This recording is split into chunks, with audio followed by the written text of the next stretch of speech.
High security பிளாக்னா ஜெயிலுக்குள்ள இருக்க ஒரு ஒரு இதுக்குள்ள வச்சுட்டாங்க.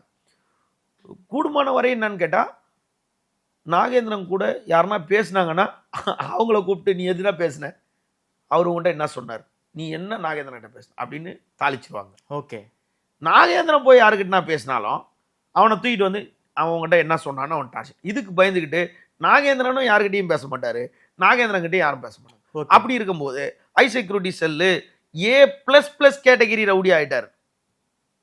சிறைக்குள்ள இருந்துகிட்டே சிறைக்குள்ள இப்படித்தானே ஆயிடுச்சு. காலம் வந்து அப்படித்தானே மாத்துது. 2098 இருந்து உள்ள இருக்கவருக்கு வெளியே எது நடந்தாலும் இவர்தான் சொல்லி இவருக்கு பின்னாடி எல்லாரும் பண்ணும் போது என்ன ஆயிடுதுன்னு கேட்டா நாகேந்திரன் இப்படி வந்து ஒரு லேபிள் எல்லாத்துலயுமே பேசப்பட்டுருச்சு. இப்படி ஒரு ஹை செக்யூரிட்டி பிளாக்ல வெளியே இவருக்கு ஒரு ஒரு ஒரு பாரா போட்டிருப்பாங்க.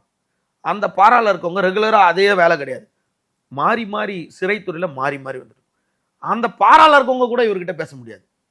மேபி நமக்கு வந்து தகவல்னா ஹை செக்யூரிட்டி பிளாக்ல வந்து இவங்களுக்கு மட்டும் கேமரா கூட வச்சிருக்கிறது வாய்ப்பு இருக்குன்றாங்க. அந்த கேமரானா இவங்க உள்ள போறாங்க, இவங்க உடல் உபாதை கழிக்க அதெல்லாம் கிடையாது.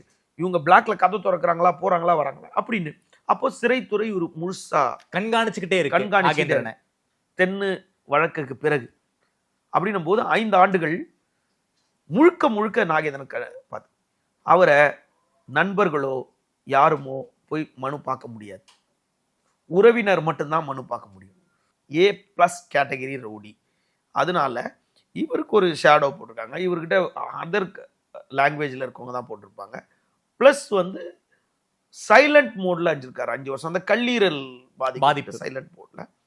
இப்படி இருந்து கடந்த சில நாட்களுக்கு முன்னாடி இரவுல உடல்நிலை ரொம்ப மோசமடைந்து ஸ்டான்லி மருத்துவமனைக்கு வந்தார். தீவிர சிகிச்சை மேற்கொண்டாங்க.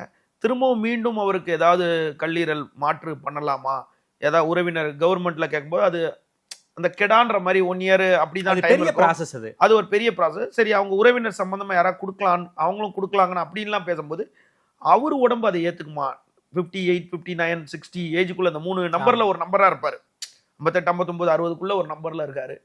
அப்படின்னும் போது எவ்வளவு தீவிர சிகிச்சை 3ஆம் கட்டத்து 4ஆம் கட்டத்துல இருந்து 3ஆம் கட்டம் வந்துட்டாரு, 3ஆம் கட்டத்துல 2ஆம் கட்டம் வந்துட்டாரு. இப்படி இருந்தபோது டக்குன்னு உடல் நோய் கவலைக்கிடம்னு வந்து திடீர்னு உடல்நலை சிகிச்சை பலனின்றி இறந்துட்டாரு. ஆனால் இதுல இருந்து என்ன நம்ம எடுத்துக்கணும் அப்படின்னா, வடசென்னை கடைசி அத்தியாயம், ரவுடிகளின் கடைசி அத்தியாயம். வடசென்னை ரவுடிகளின் கடைசி அத்தியாயம் நாகேந்திரனோட முடிஞ்சது.